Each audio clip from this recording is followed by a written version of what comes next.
Hey Sneak Peekers, I'm Margo, and we're here today at the Austin TV Festival interviewing Beau Willimon and Tony Gilroy with Andor. Guys, so congrats on the finale and everything. I've heard great things. But just to get started, so what moments were most important to you during the writing process, and did those priorities change during post? Wow. Well, I wrote on this show for 6 years. Oh, wow. So it sort of encompasses my entire life for about 5.5 years, like every day. Beau was a writer on it. My brother Dan Gilroy was a writer on it. Stephen Schiff, Tom Bissell. But I had to write every day, so it would be almost impossible for me. The most important parts are starting, obviously, the beginning, how we started. So that would, I guess I'll go with that. But there's a lot in there. Gotcha. And you? Yeah, I have to say, when we started the process, we didn't come in like, what are we going to do with the Andor? Tony had written a very advanced pilot episode and had about 100 plus pages of what we call a Bible, with a ton of stuff mapped out, all of the characters, the constellation of conflicts, and where it was going. He always had a clear direction. You know, season 1 was about the education of Cassian Andor as he became radicalized as a rebel scum, and then season 2 is really seeing the cost of that, not just with him but all the other characters. And so, just from my perspective, as someone that worked on it for only a little fraction of the time that Tony, the creator, did, having that anchor and always knowing what it was about, what we were there for, and always being able to return to that when you were stuck, that I think that was true throughout. You knew what you wanted to do, and we always returned to those mantras. I'm not sure who the constituency of the audience is, but if it's a TV, I mean, one interesting thing is that my primary writing collaborator, in a way, was the production designer, Lou Call on the show. The design of the show is just off scale, just beyond belief. And he and I mean, he's the first person that we have to build everything that we're going to do. So that's an unusual piece of this, is that the designer is there at the beginning with me, is there through all the writer's room, is there all the way through the whole process. So that's an unusual feature of this show. I gotcha. Well, the production design is phenomenal. And I do know that you went through the season 1, or season 1 had been written, season 2 was outlined, but you went back and restructured it during COVID, if I'm not mistaken? Well, we figured out how to make the show. COVID put a halt to what would have been a really huge failure. I didn't know what I was doing in the beginning, and I had overfilled my plate and the idea that I would be directing episodes. So COVID saved the show in one way and taught us how to make season 1. When we were shooting season 1, as we were getting started, coming out of COVID, and I got out of quarantine and I got over to Scotland, we had originally agreed to Disney because the story takes 5 years of Cassian Andor's journey into Rogue One. So the plan was every year, every season of 5 seasons, we would get him 1 year closer to Rogue One. I see. What we had discovered in making the show was the absolute impossibility of ever doing the show 5 seasons. It was just, all of a sudden we were making something that was just on such a huge, enormous scale, physically, chronologically impossible. So we panicked for a moment, but we realized that our show is designed, the way we make it is in blocks of 3. We do 4 blocks of 3. So a director coming to, and we needed to cover 4 years, and all of a sudden you're looking down going, like, we have 4 blocks. And so we decided to make our second and final season cover those 4 years. So each 3 episodes of this second season covers 1 year. You jump ahead, and that was our solve. I see. Would you say that there were any strong additions during that rewrite period, or was it mostly about scaling it down to that 4? Actually, we always knew where we were going to end. And I think that's one of the, I think limitations are an incredibly liberating thing for creators in all fields. And I think one of the reasons that our show has been physically able to do, and I think one of the reasons that it really works and it's round and it's satisfying, is that we always knew what the ending was going to be. There's so many shows that people start and they have great ideas and they get off and running and they're like, what do we do? We never had to wonder about what we were going to do. I see. What changed was exciting. It was like, well, what happens if you do 3 episodes, Thursday, Friday, Saturday, and then you leave a year and you come back for another Wednesday, Thursday, Friday, and you leave a year? That's a very exciting challenge for a writer, and all of the things that we thought might trip us up turned out to be things that were really exciting and fresh to work on. So it was actually more dynamic. With Andor, given its time in the Star Wars universe and the connections to other stories, the series, and characters across the galaxy, what did your creative process look like, and what types of research helped guide your approach to continuity and world building? That was kind of a mouthful, I'm sorry. I mean, I have 5 years on a canonical calendar. The 5 years that I'm given, the 5 years before Rogue One, are mine. That was mine. I don't have to know much else other than that to start. And that's one of the things that we're trying to say when we come out is that, you don't have to really know anything about Star Wars to watch and make a full meal out of the show. It's half the people working on it either had no exposure to Star Wars or had to be convinced to come on it because it was Star Wars. We have a mix of nerds and Star Wars people. So that 5 years is it's when everything is happening. The revolution is happening, the empire is just tightening its grip on everybody. So the story is about, a bunch of ordinary people when history comes and kicks their door down. But I have a couple things on there on the calendar that I have to pay attention to.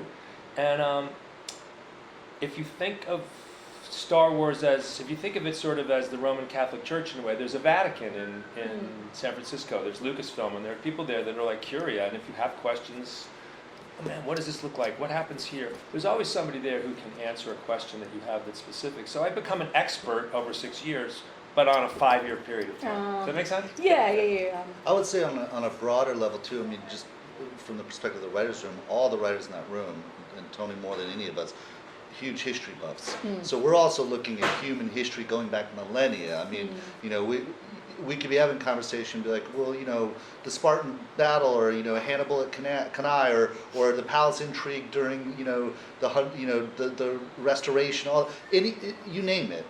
We were always picking and grabbing anything that was useful.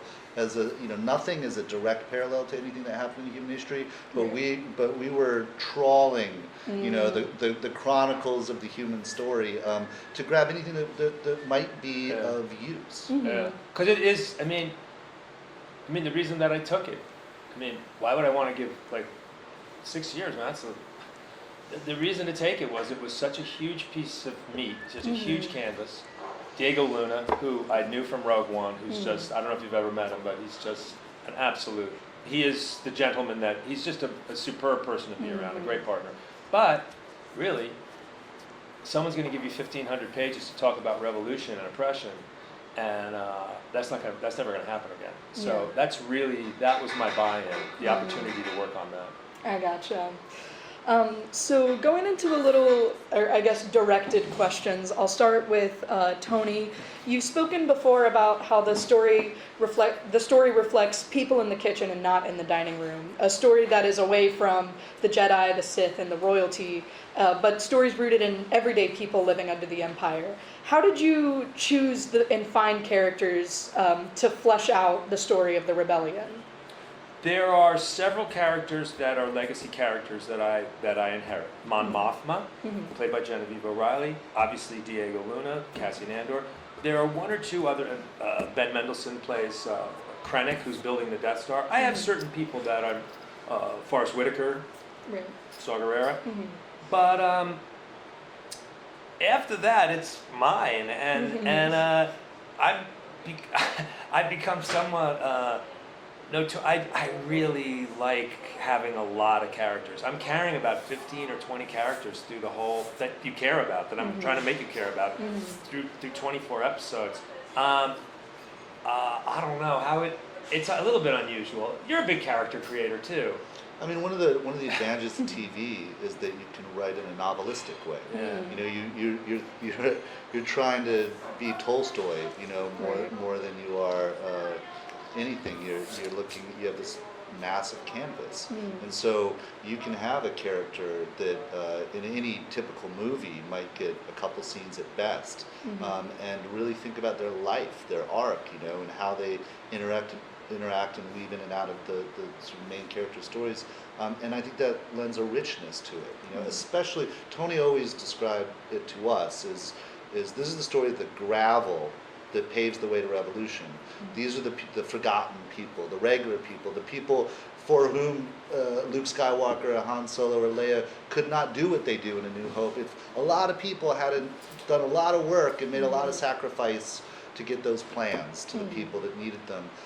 And so if you're talking about gravel, I mean, that's a lot of stones, you know, and you can only cover, and I'm really stretching the metaphor now, but you can only cover so much of the road if you only got a few pieces of gravel. So I think that sort of kaleidoscope of characters and how they cumulatively tell this larger story, with of course Diego being the anchor to it, is what makes it special, unlike anything else in Star Wars. And, you know, you don't want to. I never write with an agenda. Like I don't say, "Oh, I want to do," but you always have to remember you're getting to do something about revolution and oppression and fascism and all of that, and you're only going to get one shot to do it. I don't think anyone's ever going to get another shot to get 24 hours to do that. Right. And so if you have the opportunity to like say something else, or a character can bring something else to that conversation, you're always looking for it. Yeah.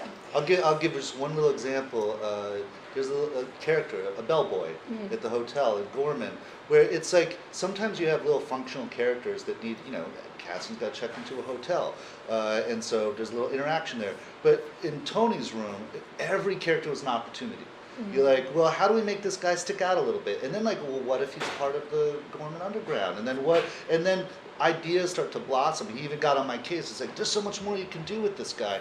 But it's that mentality of thinking that, like, you know, the phrase that all of the rebels, sort of at least in Luthen's orbit, say to one another to say, hey, I'm one of you. The high side, yeah. Yeah, is you know, I have friends everywhere. Well, you have to show that. You have to really mean it. It can't just be a saying. Yeah, I gotcha. So, for Beau, you had such a big canvas to work with. How did you approach balancing a creative vision with audience expectations? Well, it's Tony's canvas, and I just got to paint a corner of it, you know, under direct supervision. You know, it's like Rembrandt had the guy that would do like the hands, you know, and another one that would do, you know, like the hats. So, no, I mean, we did a very fast rock and roll writers' room both seasons, where Tony walked in with.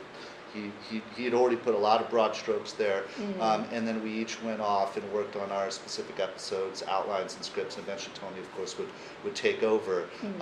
So it was the great pleasure, the first time in my life, where I just got to be a session musician on someone's else's album. You know, I just got to come and like strum a few bass chords and just enjoy that. There's a lot of rigor and, you know, grinding that goes into trying to get your 60 pages right for that episode. But it was a real pleasure to be able to do it sort of in collaboration in service of this massive, amazing project that Tony was helming. Yeah, and so I know that you have a background across painting, theater, and visual arts. How do those influences shape the way that you approach writing? Oh, I don't know. I mean, I think visually, a lot of writers will tell you they hear their characters. I see them. I see them doing things, and the dialogue's almost kind of like it's kind of like static in a way that then starts to refine into words. But I'm a big believer in like watching the movie that you're writing and then just recording what you're watching. Of course, there's a very analytical side that goes into it as well. At a certain point where you can't just, you know, live in this kind of like you know, new agey creative space of what am I seeing? You've got to really deliver and make things add up. But I try not to overthink how those things play in. I mean, you know, I think writers are a collection of not only their sort of you know, alternate skill sets. Like Tony's an amazing musician, for instance. So like the attention to detail he puts into the score and the musicality. I mean, co-wrote the song that's the national anthem for the Gore. You know, you pull out every trick you can to try to build the illusion, and you're bringing your whole life experience to the table as well in ways that you will never completely fathom. So I mean, that's a cop out to your question, but it's true. I don't know how all of these things combine. I'm just I bring what I can and try to leave nothing on the table. What advice would you both give to aspiring writers, showrunners, creators trying to make it in either the film industry or the television industry? Know something. I mean, first of all, know something. Have something to talk about. I mean, the idea of wanting to become a screenwriter because it's a cool job or it's something that you think sounds good or it looks like a fun thing, or I think that's chances are it won't work out for you anyway. So it really needs to be passionate. It needs to be almost pathologically driven, but you really have to think about what it is you want to say. Like, what do you know? I think the accumulation of experience and reading, and I'm much more interested in journalists and doctors and lawyers and engineers that want to become screenwriters than people that basically announce when they're 17 they want to be a screenwriter. What are you going to talk about? I think that's my answer today. I'd give a variation on that. I mean, live. You have to live as much as you write, and that can mean a lot of different things. Ernest Hemingway traipsed the globe. Emily Dickinson rarely went beyond 10 miles of her house, but what she experienced and lived within that small radius was as big as the galaxy itself, and poured every molecular part of her being and experience into the poems that she wrote. Knowing behavior, know something, but and stay curious about everything. Curiosity cannot be undervalued. I'd also say look, it's easier to say we're lucky enough to be able to get work fairly consistently these days. You never count, you never know if it'll be that way next year, but if you're starting out and you go, well, what does the industry want? What do my agents want to read? What are they buying? What if you're chasing that? You're doomed. The only thing you have to offer is the thing that only you can do. And if it's super weird and non-commercial, non-marketable, and plenty of people tell you that, people don't know what they want until they see it. And it also might mean that you're, an indie filmmaker that's scraping by, to show films at tiny festivals, which is a noble and worthy life as well. But your only hope is to find and isolate and dig into the thing that only you can offer. Yeah, well, thank you guys so much. That's all the time we have for today, but make sure to watch Andor, all of it. I was going to say season 2, but watch the whole thing. Disney Plus. Disney Plus. Yes. All right, thank you.